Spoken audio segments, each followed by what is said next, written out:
Good afternoon. I'd like to call to order our meeting today for the Allegheny County Board of Education, Tuesday, April 1st, 2025 at 5:06 p.m. Please stand for the Pledge of Allegiance. I pledge allegiance to the flag of the United States of America and to the republic for which it stands, one nation, under God, indivisible, with liberty and justice for all. This time, Mr. Llewellyn has some closed session summaries to read. The Allegheny County Board of Education met in closed session on March 11th, 2025 at 2:30 a.m. here at the central office. The purpose of the closed session was to consult with legal counsel, discuss a personnel matter, and engage in administrative function. All 5 board members were present, and the vote to go into a closed session was unanimous. The matters discussed were superintendent search, ethics panel appointment, 4-205C appeal, employee termination, employee investigation, anonymous letter to board regarding an employee. The board met again in closed session on March 18th, 2025 at 10 a.m. at central office, and that was just to discuss a personnel matter. Again, all 5 board members were present. The vote to go into closed session was unanimous, and the topic discussed was superintendent search. Thank you, Mr. Llewellyn. We need a motion to approve the consent agenda. So moved. Motion by Mr. Green, a second. Second. Second by Ms. Lepley. All those in favor? Thank you. Okay, moving right into our superintendent's report, we will have Dr. Bond and also, I believe, Dr. Thompson to represent some of our students for their Math Counts Awards.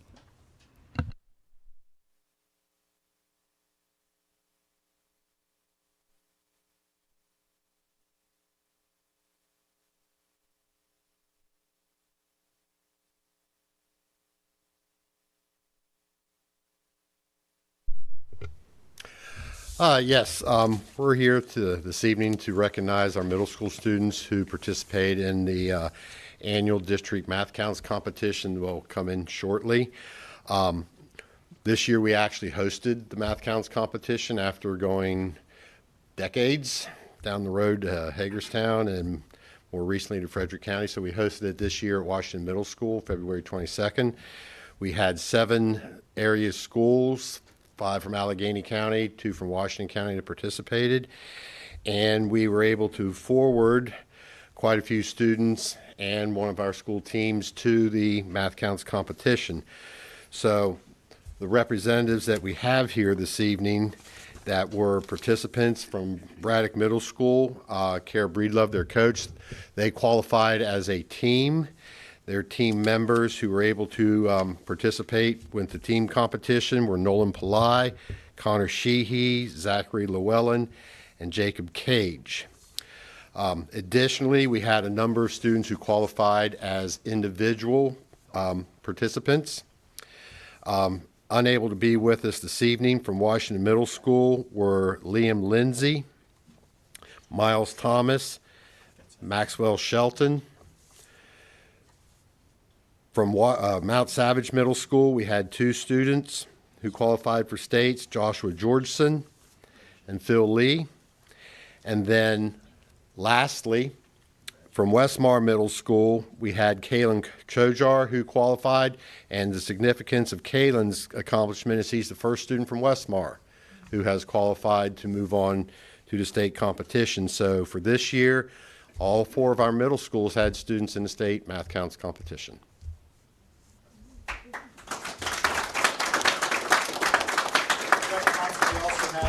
Proclamation as this month of Mathematics and Statistics Awareness Month in our schools. And congratulations to Thank you. You and the Thank students. you. And we have these. Are these students not here? Or is that different? They're not here. There you go. We got these as well. So looks like more weren't here than were here. Thank you. Dr. Thompson, I wanted to congratulate your leadership and our advisors, all the time it takes to put in to get our students prepared, and I really want to congratulate our students for being so successful with all 4 middle schools and being able to host math counts for the first time. It speaks volumes of the work we're putting in, and congratulations to all of you. Thank you. What was your take on hosting it? Oh, I'm ready to do it again next year. Yeah. Oh, it went smoothly. Many of our volunteers were retired teachers, a number of which who were previous math counts coaches, some dating back quite a few years.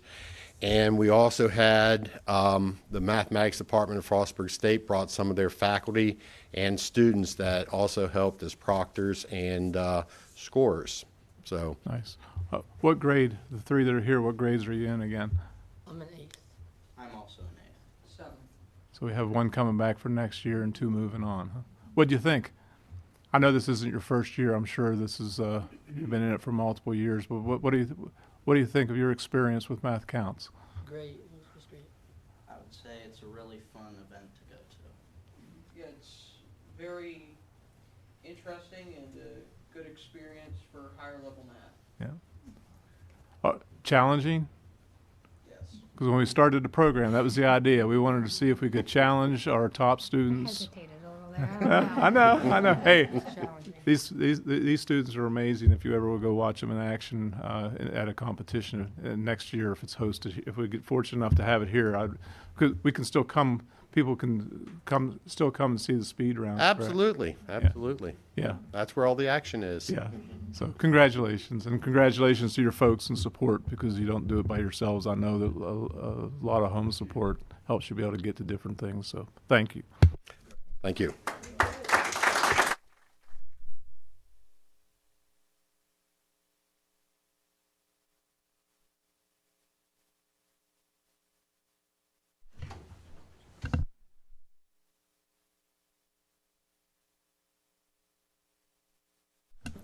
Okay, next we have a proclamation recognizing April as Library Media Month that Mrs. Woodmeyer will present to Mr. Avey, and then Mr. Avey, you also have an all-state junior course presentation recognition for us, I guess, so you can just stay right there. Whereas April 2025 has been designated Library Media Month and April 6th through the 12th as National Library Week. The Board of Education has entrusted the library media specialist in each school to teach the skills of locating and using information through traditional resources and new technologies, to provide literature appreciation activities, and to guide and encourage content and recreational reading to every student in the library media program. And lifelong learning begins and is systematically developed through the library media curriculum of the elementary and the secondary schools.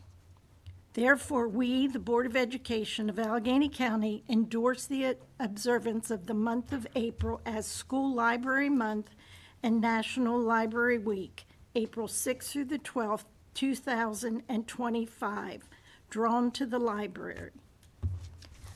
And from a true bookworm, self-processed bookworm, I'd like to present this to you, Mr. Avey. Thank you very What much. a wonderful job. Thank you. They're not librarians anymore, right? Media specialists. We can call them library media specialists. I've met many of them in my life, and they are creative people. I can say that. Well, this is only my first year as library media supervisor, assistant supervisor. And if you ever want to go to an elementary school and receive a breath of fresh air, walk into the media center of any of the schools. I've observed all of them. And the engagement, the relevant content, even kindergarten students are learning about safe browsing on the internet, safe searches, responsible use of computers, and it's all being taught in an age-appropriate fashion. I'm every time I visit them, I learn, and that's why I envy the students that are in our schools, because of what those teachers offer.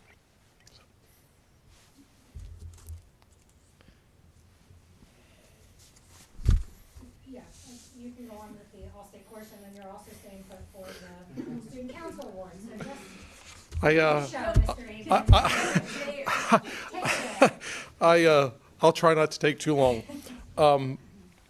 But I would like to point out that a few years ago, it was a tradition at the April board meeting to point out in public the names of the students that successfully auditioned for and performed in an all-state performing group. We used to do this every year. We used to have upwards anywhere between 3 and 6 a year between all-state chorus, orchestra, and band.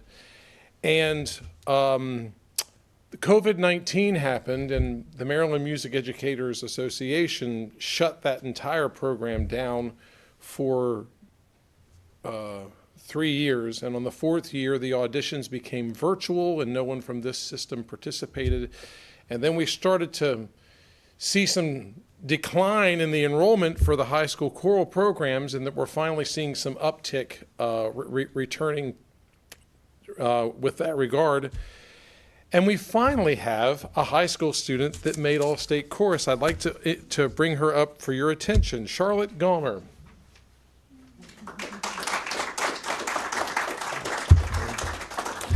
Charlotte is a freshman at Mountain Ridge High School, which means she was eligible to audition back in November for All-State Junior Mixed Chorus, which is a chorus for grades 7, 8, and 9.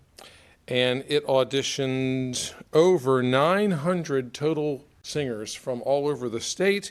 135 were accepted into the All-State Junior Chorus, and Charlotte made the cut for that. And when she auditioned, she had to, you correct me if I'm wrong, when she had to learn some very challenging music, and she had to demonstrate a significant amount of skill at sight reading. And so that's hard to do. And then when she showed up at the event in February 23rd, she had to re-audition to prove that she actually learned the music, the assigned music at home, because they're very, very serious about sending unprepared singers back home if they're going to be a liability to the group. And Charlotte passed that. And then the concert was at College Park, and it was the weekend of February 23rd, and it was a smashing success. And I'm thrilled that we have finally renewed a tradition to bring students back here. Charlotte, in addition to her pursuits as a singer, she's actively involved in many activities at Mountain Ridge High School. She runs cross country, indoor track. She's in the marching and concert band and the drama club. She will be performing in The Wizard of Oz at Mountain Ridge High School next week. Her classroom teacher is Mr. Josh Rupenkamp, and her private teacher is Michaela Dodge. Congratulations. Oh, and one more thing. If you are privileged to make All-State Chorus, you get a medal. And she wore her medal tonight. Congratulations, Charlotte. I've no doubt she'll be auditioning for senior high All-State Chorus next year. Charlotte, how long have you been a singer? I did my first musical when I was 10. I did the Lion King Kids, so 4 years now. And you, how many? So you've been in multiple shows on stage singing. You get all this from your mom? I know, Jason. I'm just carrying on. What's your favorite thing of the musicals? What's your favorite part of singing, performing? Besides just musicals, where else do you perform? What else do you? Where do you take your talents? I do the school concerts. And I like those a lot. And then I also just like the musicals. I do them all the time. I'm always in one. And what are you in The Wizard of Oz? I'm ensemble in this show. Great. And you're the only student in Allegheny County that's accepted this award. You realize that, right? Yes. Yeah, that's awesome. Congratulations. Super. Yeah. Thanks again. Congratulations. And thank you, Mom and Dad.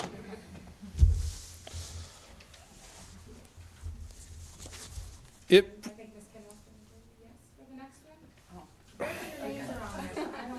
well, it brings me, It brings me a great deal of joy to introduce our next presenter.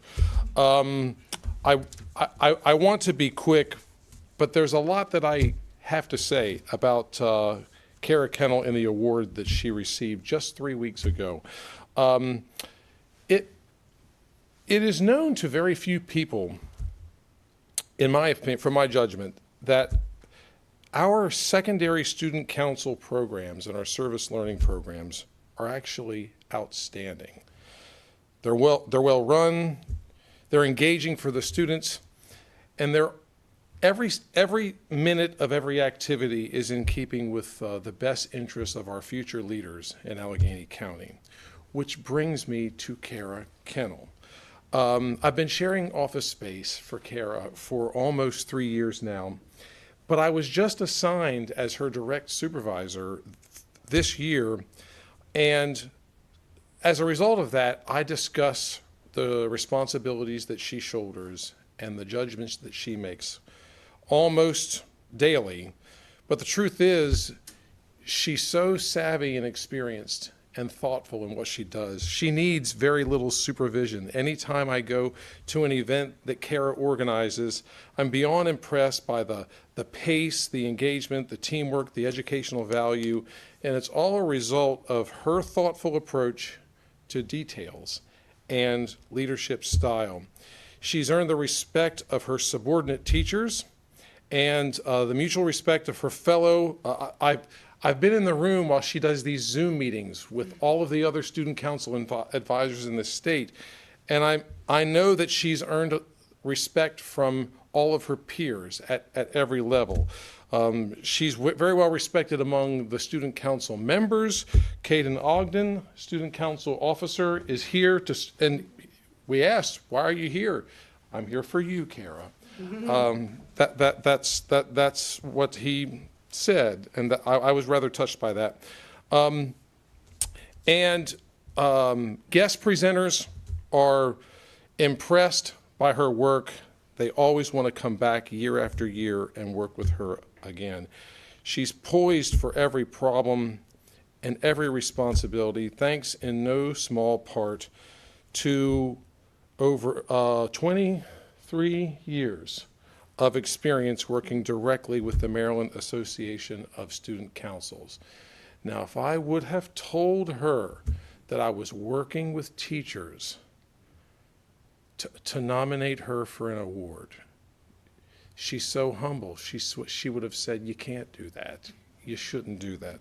So we did the honorable thing, and we did it behind her back. And 3 weeks ago, she was awarded the Karen Crawford Regional Advisor of the Year Award. And I think it's overdue. And to be honest with you, as a daily witness to her work ethic, her problem-solving ability, her long-term and short-term planning, and her overall friendly demeanor as she facilitates teachers and students, Kara could win this award every single year. And I'm proud to finally admit this in public. Congratulations, Kara. And she has an award to make. Now, if I could just jump in really quick, because I've got to tell you, Kara and I go back over 15 years. I was on a Casey as a student in Allegany County. I was alternate student member of the board, involved at the school level and class level. And I've got to say, Mr. Avey, you are absolutely right. Ms. Kennel had such a tremendous impact on my life and so many others. Her leadership made a truly lasting impact, and again, such a well-deserved honor. So thank you so much. I'm so glad to get to be here and see firsthand the work you continue to do. But I wanted to say that. Come down to her office and see the award. It's a nice plaque. I absolutely will. A nice gavel. Nice gavel. That's right. I also would like to add to that, I've known Kara a very, very long time. And I remember when you were hired here at the board to do this, I don't think we would ever find a more positive person to be an example for our kids in our school system. I've always known Kara to be, like Mr. Avey said, friendly and positive, and I just have never seen anything but a smile on Kara's face. So Carrie, this is well-deserved, and congratulations. I'm very happy to see you get this. Thank you. I feel like I have to jump on the bandwagon then. Making me emotional. Because we've been friends since our oldest were like 3 years old and stayed here together. And when you teared up, I teared up. Because everything Mr. Avey said is absolutely true. So good job. We love you. Thank you. Thank you. Thank you, everybody. I mean, well, I wouldn't even be here without the support of everyone. And that's what I'm always telling them downstate, you know, of all the different things that we can do up there. And they're like, wow, you know, I wish we had that support. So, I mean, we are so fortunate up here to, you know, have awesome, all of you are awesome in supporting our service learning program and the student council. And so we're very fortunate. So thank you so much. And Awen is, unfortunately, she's unable to be here, but she was also recognized in Ocean City as well for the Outstanding Student Leader Award that they, each of the Maryland Association of Student Councils ask each of the school systems to recognize a student who makes a difference through their leadership and extraordinary commitment to improving the school or community while excelling in their academic pursuits. Aowen was the perfect fit for this award, and I wish she was here to hear, but we did recognize her down there. But in addition to being highly involved in our community, she is an exceptional student who is dedicated to her academics in the classroom. She cares about all students and strives to be their best voice to help them be successful in life. She goes above and beyond her duties as student board member and is respected by her peers. As a member of ACPS, Eowyn expresses loyalty to the group and is always courteous of others. Her strongest and most obvious leadership quality is her compassion. She would like other students to learn as much as they can to enhance their leadership skills and become more involved in their community. Eowyn demonstrates dedication and is a positive role model for all ages. She brings fresh ideas, a well-thought-out point of view, and an insight into the lives of many young individuals. Most importantly, she is a true leader, and so like I said, I wish she was able to be here again tonight to congratulate her because it's very well-deserved on being Allegheny County's outstanding student leader. And so she was recognized at the state level as well down there, but she goes above and beyond. So I mean, she is wonderful, as you guys have probably been working with her through this year that but it's well deserved. So she definitely. Kara, I just want to congratulate you on your leadership. Thank you. I think we go back to Braddock a long time ago. Yes. I wasn't going to say that. But I thought, Seventh grade, I remember. Yeah, hey, easy. That makes me ancient. But you were an outstanding. Teachers just walked in to support her. Yeah. As a student and as an adult, you were an outstanding student, outstanding employee. You were a guarantee hit when you came here. So congratulations, and we appreciate all you do for our students and our system. Well, thank you so much. I appreciate it. Thank you.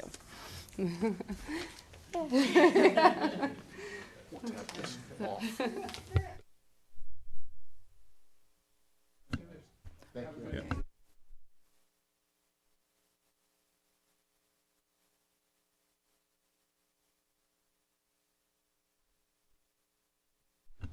Is Mrs. Ramsey out there? Okay, Mrs. Ramsey is with us this evening. She has a community school coordinator to recognize, and then also we'll be staying to recognize our Teacher of the Year. And as you finish up with Teacher of the Year, Mrs. Lepley has a proclamation or certificate for that as well. Thank you. So first of all, thanks for allowing me to highlight the great work of our ACPS community schools.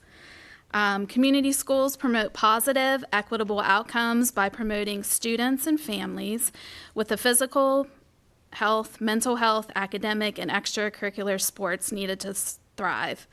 Community schools serve as a hub that brings families, communities, and partners together to remove barriers of learning. Using asset-based approach, community schools strive to strengthen connections to generate improved student outcomes. Maryland continues to prioritize community schools through the Blueprint for Maryland's Future. This landmark legislation designed to improve the quality of education for Maryland students and close achievement gaps. Included in this legislation are a concentration of poverty grants for schools that serve large populations of students experiencing poverty. These grants aim to serve students, families, and the community by establishing community schools. While all of our ACPS schools provide support to students, community schools work in collaboration with community partners, local governments, and other stakeholders to provide wraparound services that address barriers to learning and success. Community schools leverage that power of neighborhoods through asset-based approaches that strengthen connections between home, school, and communities and create change for the people that they serve. I'm very honored to work with 14 of the best coordinators that we have at ACPS. And I'm loving this new challenge and new opportunity with this role. So on Wednesday, March 26th, a team from our very own ACPS was invited to Towson. Towson now has a university program centered around Maryland community schools. And upon the closing of the conference, our very own Autumn Simons was honored as the Western Maryland champion of community schools. So all of the counties from Frederick west were in this category. There were 25 total nominees across the state, and the selection committee noted the abundance of nominations from school staff, parents, students, and community partners. They noted Autumn's work with attendance field trips, where she selects students monthly and treats them to a field trip that they've earned somewhere in the community. She also established Wednesday night clubs for Legos, literacy, robotics, cooking, fitness, and art. She also has worked with Maryland Extension Office to create a gardening program that helps educate and address food insecurity, as well as growing these fresh foods. The fresh foods not only serve the GC community, but also the local pantry as well. So those were the highlights that Towson recognized and ultimately selected Autumn for this award. So it's my great pleasure to introduce to you our very own Western Maryland Community Schools champion, Mrs. Autumn Simons.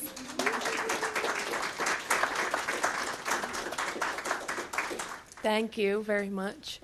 This is my 5th year as the community school coordinator at Georges Creek, and it's an extra special role for me. I have grown up in Georges Creek my entire life.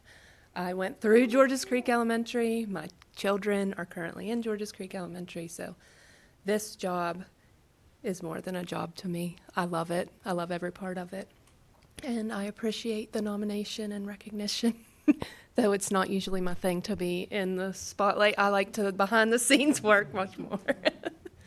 But thank you. Congratulations, and we appreciate all the hard work you've been doing over the years. And now the program has grown and grown and grown. So having a coordinator now to oversee and help, because I know when we first started, we were trying to figure it out. Yeah. So hopefully it gets more and more structured, and that helps the coordinators be able to do even more, hopefully. Yes, So I think, and just the last couple months, it's amazing the difference that you can see and feel having Jenny's role. Yeah. So it's wonderful. But congratulations. Thank you. This is about you.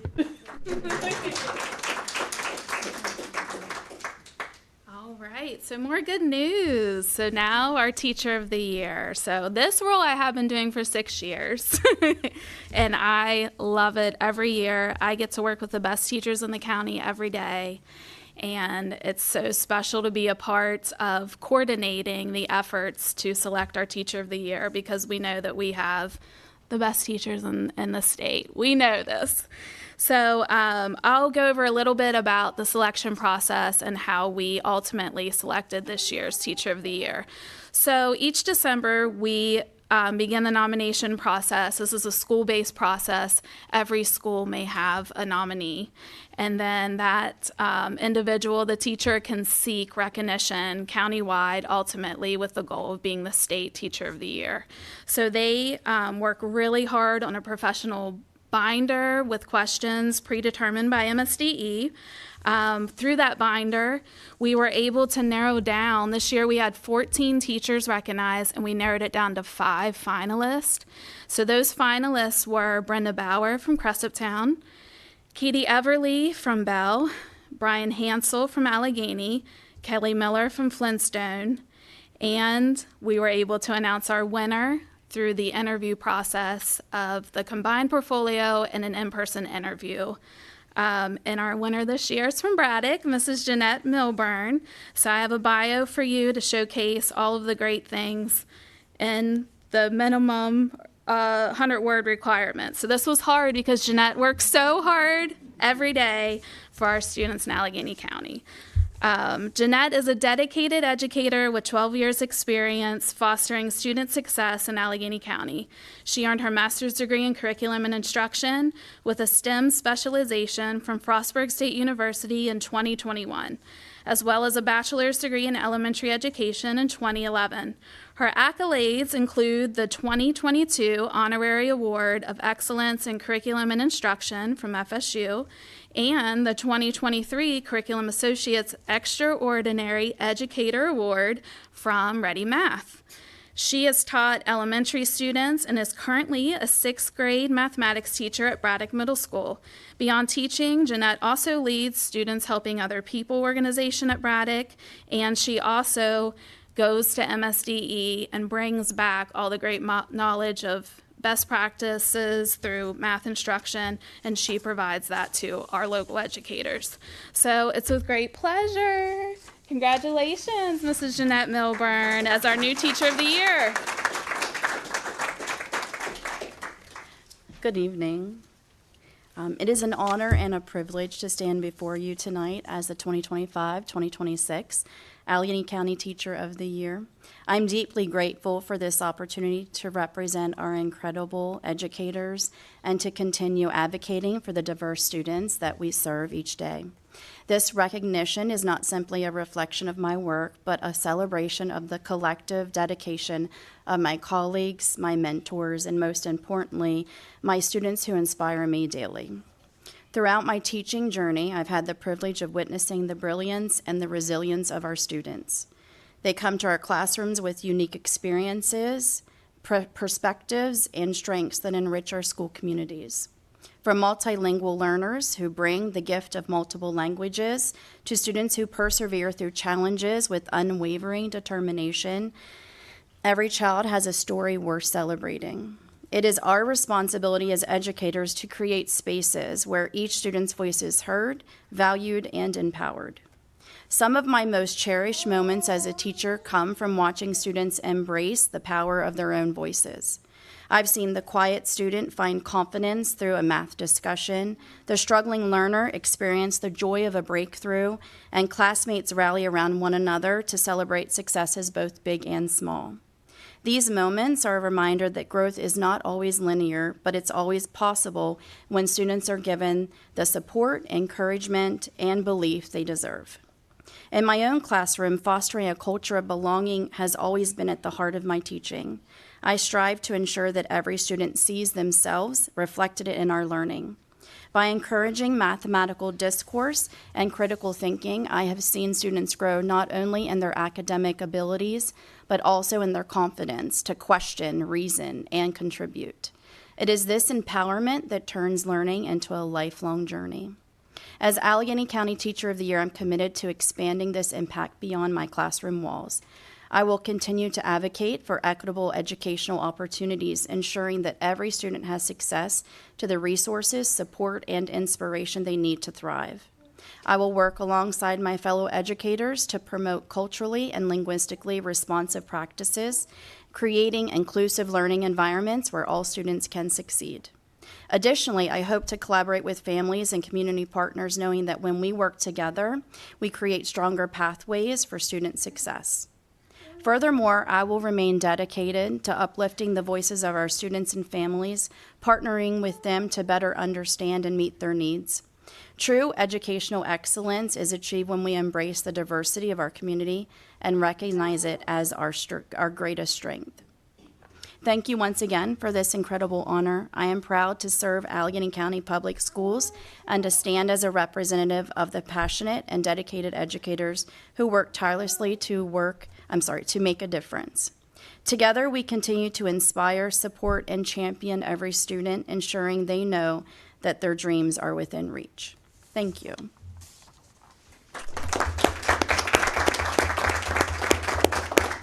Congratulations. How would you think of the experience? So far, it's been a great benefit to me as an educator. I've got to meet with past ACPS Teacher of the Years and collaborate with them, and so I'm excited for this adventure. Well, we appreciate you being willing, because when I talk to Dr. Stewart and other leaders within our system, it's just a matter of time. So we appreciate you being the face for us for the upcoming school year, and thanks for all your hard work and all the things you do and help with collaboratively working with our colleagues so we can continue to improve. So thank you. And on behalf of the Board of Education, we'd like to present to you a token of our appreciation for all your hard work and dedication. And thank you so much, and congratulations.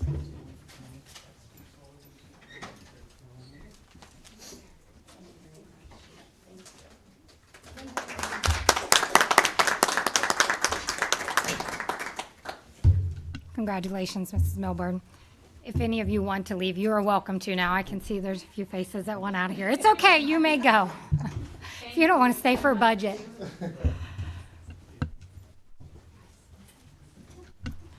Okay, at this time, Mr. McKenzie is going to present on the operating budget. That's great, man. And actually, I think I'm going to need your help clicking through for me. Okay. Perfect. All right, so thank you very much. We've kind of talked previously about the budget process, and as I'd shared before, this is a pretty unique year. I still don't know what's going to happen down at with the legislature and what will get passed, what won't get passed. So we've provided kind of the best estimates and best guesses based upon where we're at this particular point in time. So let's start with this is the agenda. So we're going to talk about the budget priorities that you all had set for us as we developed the superintendent's budget. We're going to look at some considerations within the budget as well as assumptions, and then we're going to look at some of the draft data. So these should look familiar. These are your board priorities. I won't kind of go back through those. You've kind of set those for us, and this basically became the backbone for how we put the budget together. This represents what you as a board, what your role is, and this has been codified within the annotated code of COMAR. So you can see that with the advice of the local superintendent, the local board is responsible for preparing the school system budget in accordance with state statutory and regulatory requirements for submitting its budget to the county government. In addition, the local board sets the parameters for employee compensation and other terms of the pending collective bargaining agreements, identifies educational goals and objectives for the superintendent to implement, and engages the public in identifying those budget priorities that we just talked about. Okay. So I kind of talk about this every year, and it's important to realize that,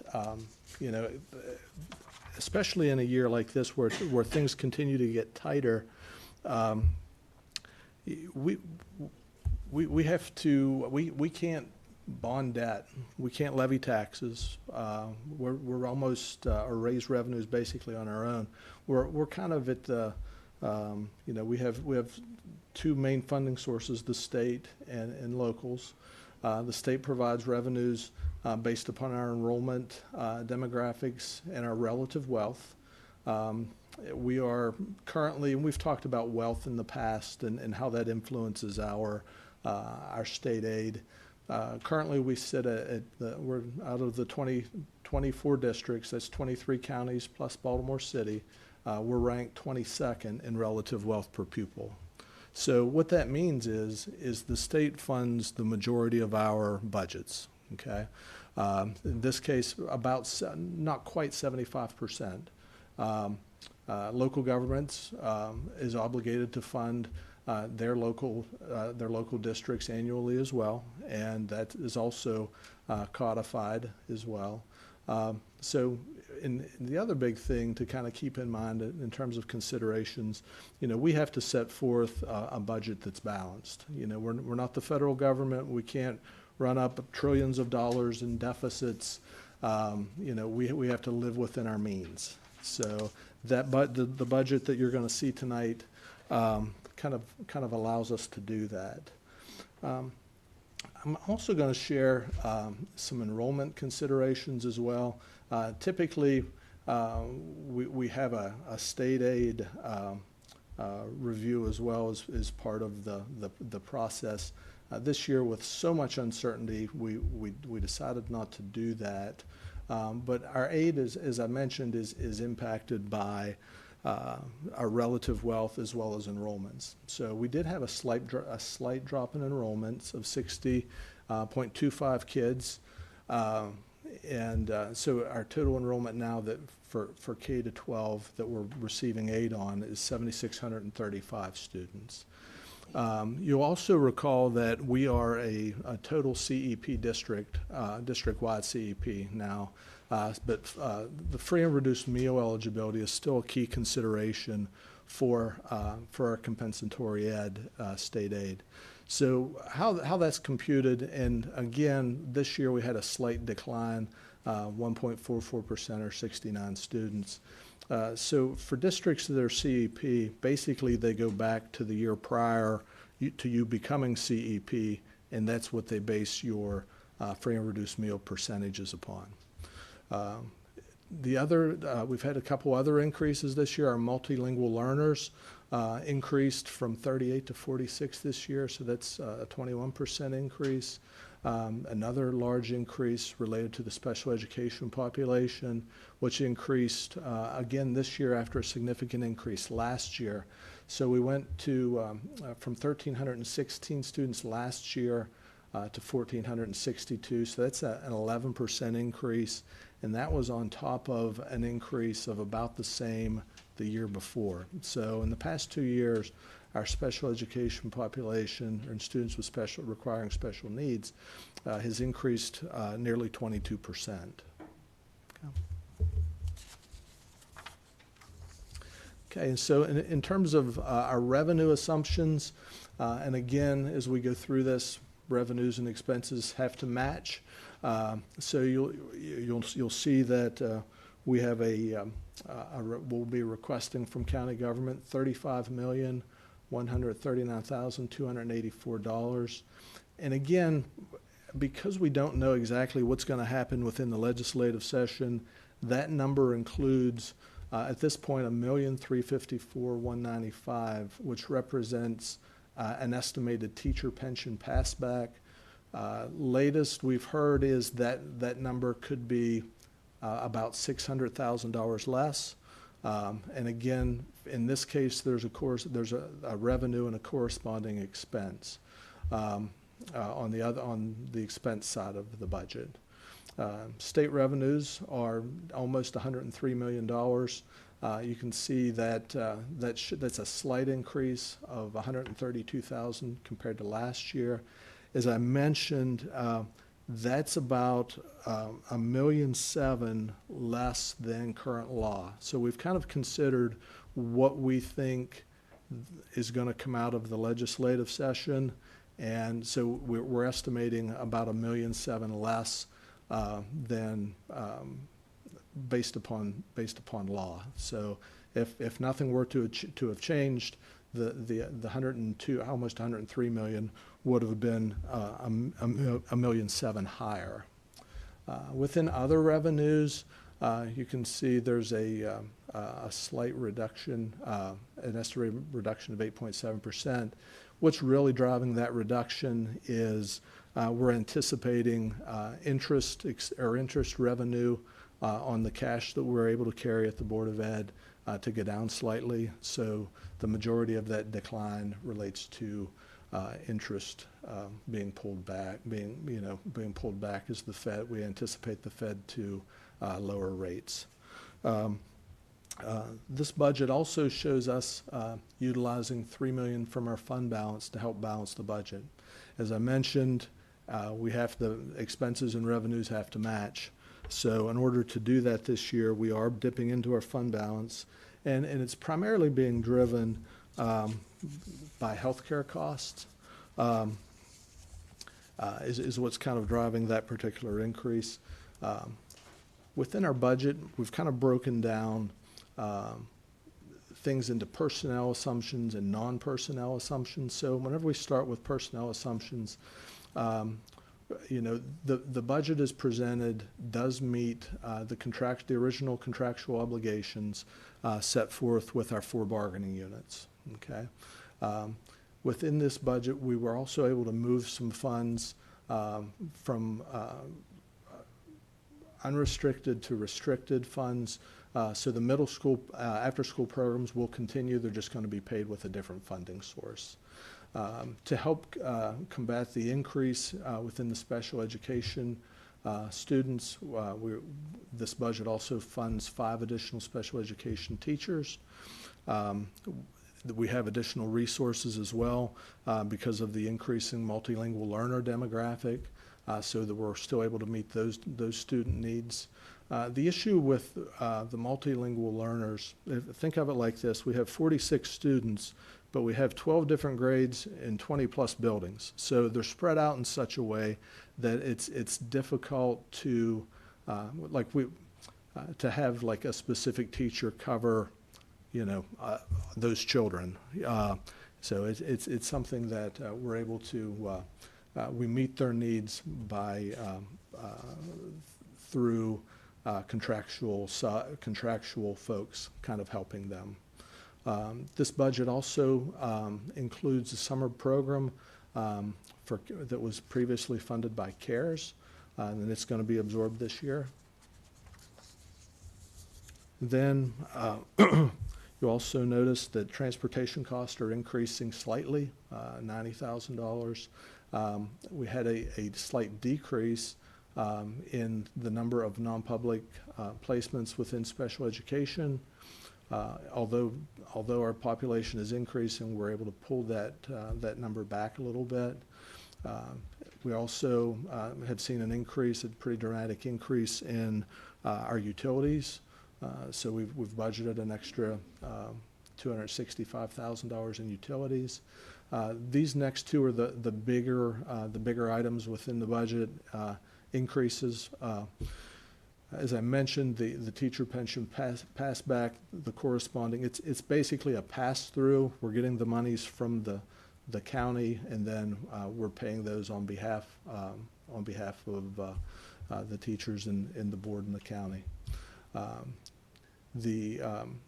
There's, as I'd mentioned, healthcare costs have continued to rise, even in light of an increase in the current year. We've had a pretty significant increase in our cost sharing between employees and the Board of Ed. That is also going to continue to increase this next year as well. We did reduce, in an effort to help balance the budget, we did pull back on the number of capital projects.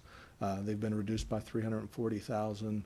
I know the principals submit within their budget request a lot of requests, probably numbering in the millions. So we're going to do the best we can with the $450,000 that we have and prioritize those needs. And a couple good things: we do provide for the continuation of the outdoor school programs, so those will continue. As I mentioned previously, summer school for ESY as well as regular summer school programming for select students will continue as well. The budget also allows for level funding for school level supply allocations. So if a school was getting a certain amount of funding last year for supplies for their students, they're going to get a flat funded amount this year. We've also increased slightly the funding for staff development opportunities as requested to meet some blueprint obligations and blueprint requirements. And just remember, that we tried to do all this, as I mentioned earlier, based upon the parameters and the priorities that you all have set for us. So this is to just graphically, we report basically two different ways to the state, and we report in objects and we report in categories, and I'll be brief. So the objects that we report are salaries and wages, and of course that's exactly what it is, salaries and wages.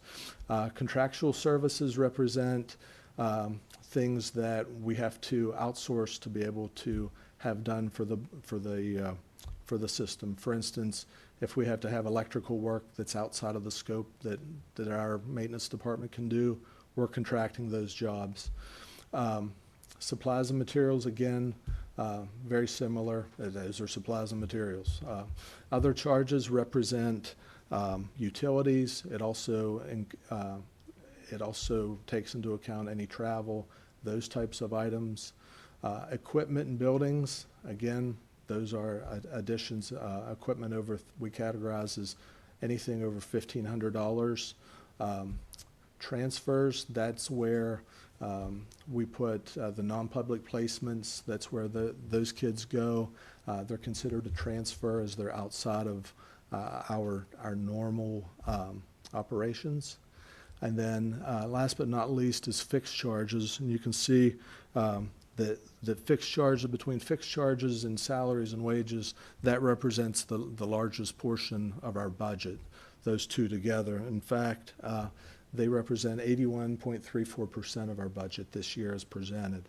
So, we're in a very heavy people industry, let's say. Obviously, we have 700 plus teachers, instructional assistants, cafeteria workers, custodial staff. So you can see we're very heavy people oriented. The other way we report our budget is based upon categories. So you can see administration is just that. That's the finance department, that's the superintendent's office, that's you all, any expenses that you all have, as well as HR. Mid-level administration represents the principals, the supervisory staff, the instructional supervisory staff here. Instructional salaries are just that. So the next three represent instruction. So you can see the instructional salaries are for teachers, instructional assistants, the people within the classroom itself. Textbooks and instructional supplies are pretty simple. And other instructional costs are basically any instructional costs that aren't salaries and wages or textbooks and instructional supplies. Special education, again, are students with IEPs and require special needs. Student personnel, that's where we keep our pupil personnel workers. Health services represents, it's mostly contractual services where that's where we contract with the health department, our nursing population. Transportation, again, that's where our expenses relating to the buses, et cetera. Currently about 75% of our bus fleet is contractor owned. We own the other 25%. Operations represents several different groups. It's the custodial staff. There's a piece of IT staff in there as well as all of our security staff, okay? and we do have security at all of our schools. Maintenance maintenance is the staff that basically take care of the bigger systems within the buildings. We talked a little earlier about fixed charges and what they represent. You can see a slight increase there in food services expenses. Again, those are the expenses that we're paying on behalf of our food service fund. So the health, that's tied directly to the healthcare increases that we have in the budget as well. So this again is just a graphical portrayal of the categories that you've seen that we talked about. Okay, and this represents the increases to revenue. So you can see we're actually going to be increasing 3.1% with a 3.8% increase from the county appropriation, what we're going to be asking from the county. Again, the largest portion of that, of the $1,270,000 is over $1,300,000 actually, $1,354,000 for the teacher pension passback.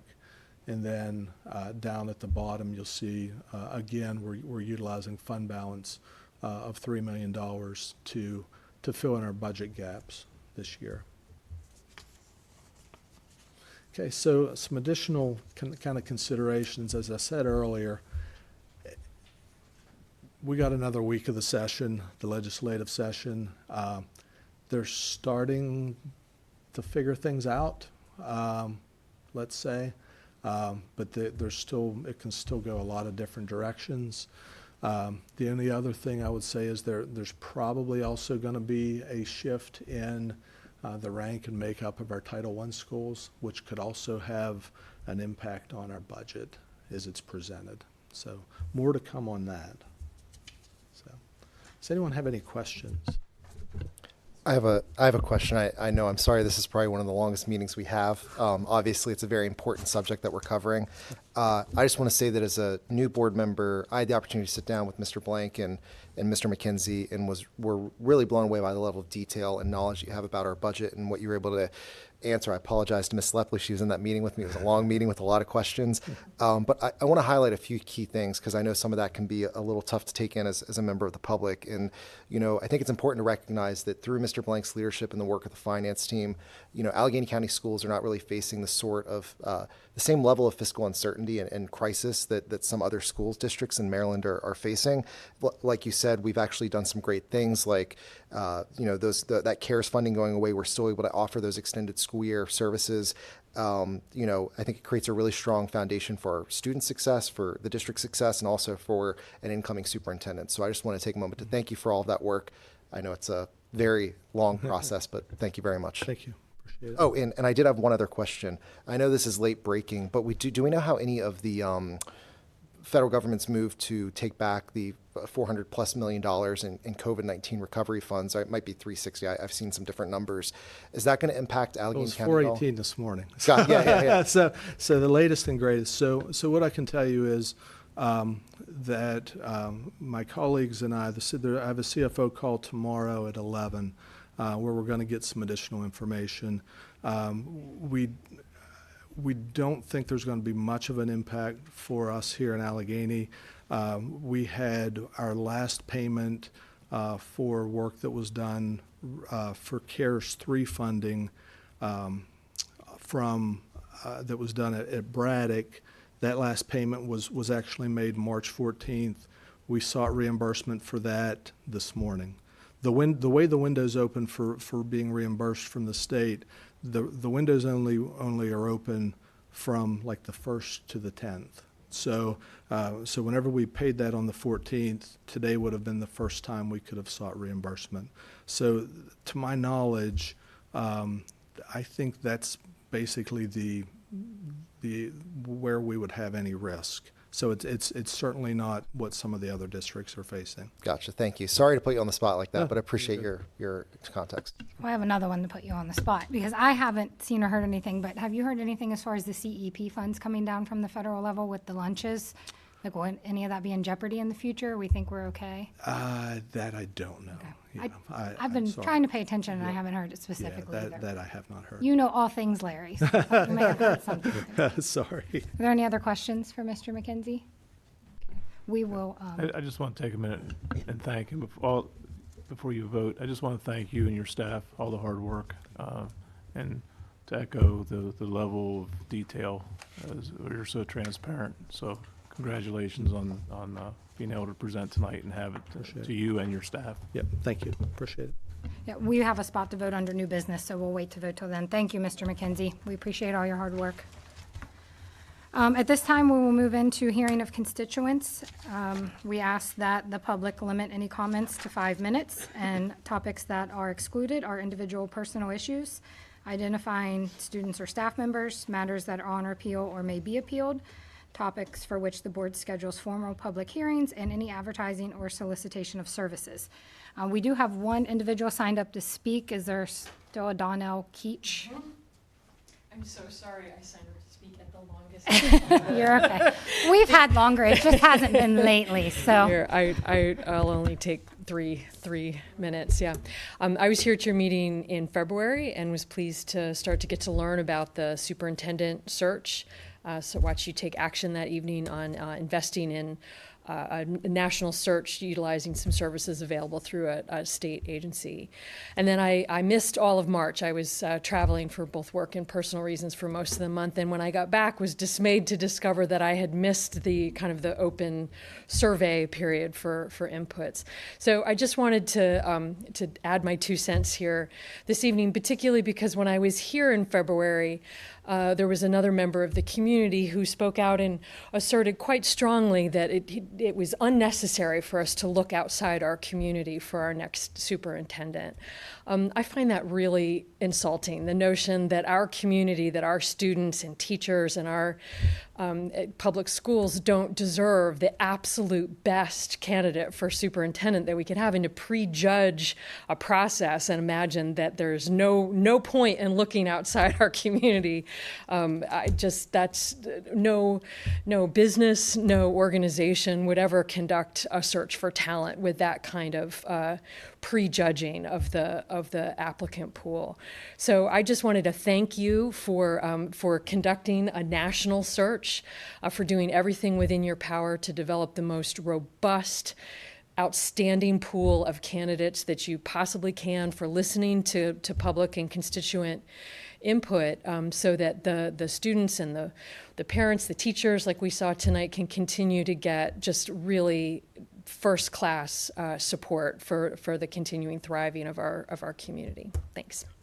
Was I supposed to introduce myself? I didn't do that. I said your name, but if you Okay, yeah, Donnell Keach. I'm a resident here of Cumberland. I come from a family full of school teachers, so talking about public education systems was dinner time conversation throughout my childhood, and I'm the parent of 2 graduates of the Allegany County Public School System, so thank you.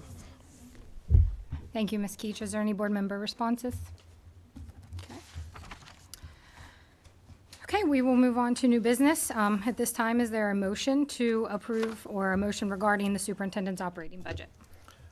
I motion that we vote to approve the superintendent's operating budget.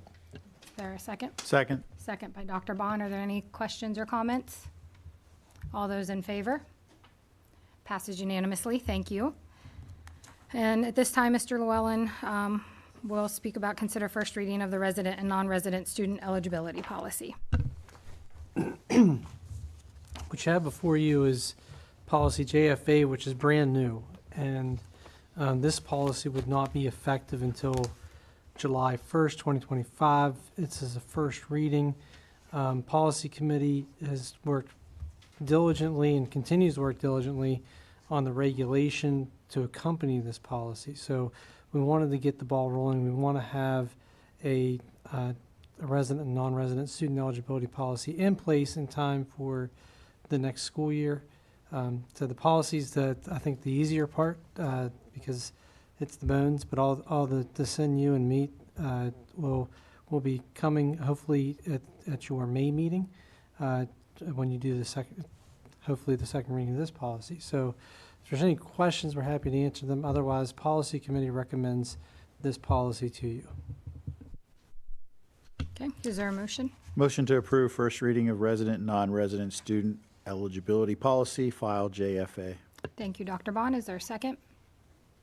Second. Second by Ms. Lepley. Any questions or comments? All those in favor? Passes unanimously. Thank you. Back to Mr. Llewellyn. You have an existing policy in front of you now, policy JC, school attendance areas. This is hand in glove with the non-resident policy. The very little bit of policy language that exists currently is with policy JC. And so because we are going to be adopting a more full-blown policy for non-resident eligibility, we need to take away what will be conflicting language out of this policy. There will also be a change in the regulation to this policy as well, and that'll come next month. Again, hopefully when we present you with the regulation for the new policy. Happy to answer any questions. Policy Committee recommends that you approve this amendment. Motion regarding policy file JC. Motion to approve policy file JC. Motion by Mrs. Lepley. Is there a second? Second. Oh, Linda can have it. All right, second by Ms. Woodmeyer. Any questions or comments for Mr. Llewellyn? All those in favor? Thank you. Passes unanimously. Moving on to our board member updates. Ms. Aowen was not able to be here this evening, but we do congratulate her on her recognition earlier this evening and look forward to seeing her next month. Are there any other board member updates? Yes, I have two Great. updates. First is on the local advisory council. Again, this is one of the only public opportunities to share these updates, so I apologize for keeping everyone, but the local advisory council for career and technical education met on March 25th at ACM with a focus on expanding apprenticeship and training programs in Allegany County. We received updates from local partners, including IBM, PharmaCare, and the Toasted Goat on their efforts to support apprenticeships in our county. We also heard directly from a current CTE student apprentice with the Maryland State Highway Administration and a former ACPS student who completed IBM's apprenticeship program and now works full-time there as an OpenShift engineer. Their stories were really powerful examples of how these programs are launching real careers for our students. Staff from the Maryland Department of Labor also provided an overview of the Apprenticeship Maryland program and the resources available to support employers. I want to highlight 4 of those programs, just in case anyone that's listening or wants to tune in can take advantage of them.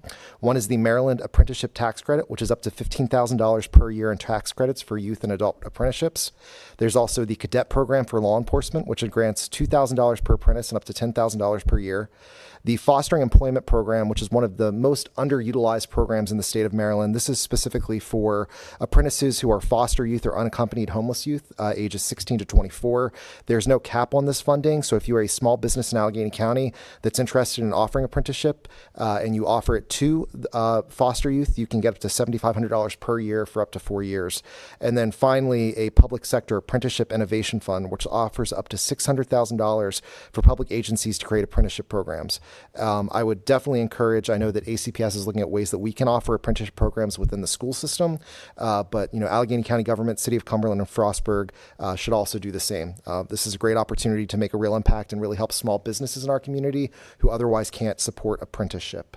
And then I have one other update. On March 26th, Ms. Lepley and I had the opportunity to attend the Addiction Recovery Simulation hosted by Leadership Allegany and AHEC West at the Allegany County Department of Social Services. This hands-on event offered a powerful and eye-opening look into the challenges individuals face during the transition from addiction treatment to long-term recovery. The simulation was great. There were lots of partners in the community that attended. I thought it was particularly relevant to ACPS as we continue our work to support student and family wellness, expand mental health resources, and build strong partnerships with local agencies addressing addiction and its impact on families. This event reinforced the importance of that.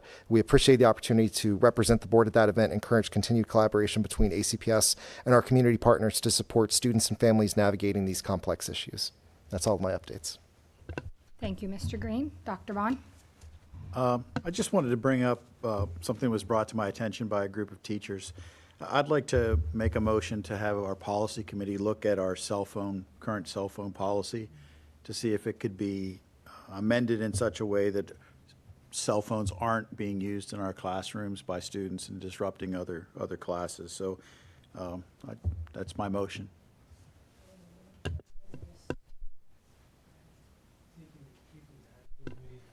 Okay, is there a second? I'll second that motion. Okay, all those in favor? We will send that to Policy Committee, which Max and I will be so delighted to work through that one. We don't have to give you a policy update every week because they're always in here, so just know that we work very diligently in there. Any other board member updates? Okay, at this time, I'd like to ask for a motion to adjourn the public session and to resume an executive session to discuss administrative function and consult with legal counsel. Move to adjourn public session and move back into executive session. Dr. Bond, is there a second? Second. Second by Ms. Lepley. All those in favor? Unanimous. Thank you all. Have a good evening.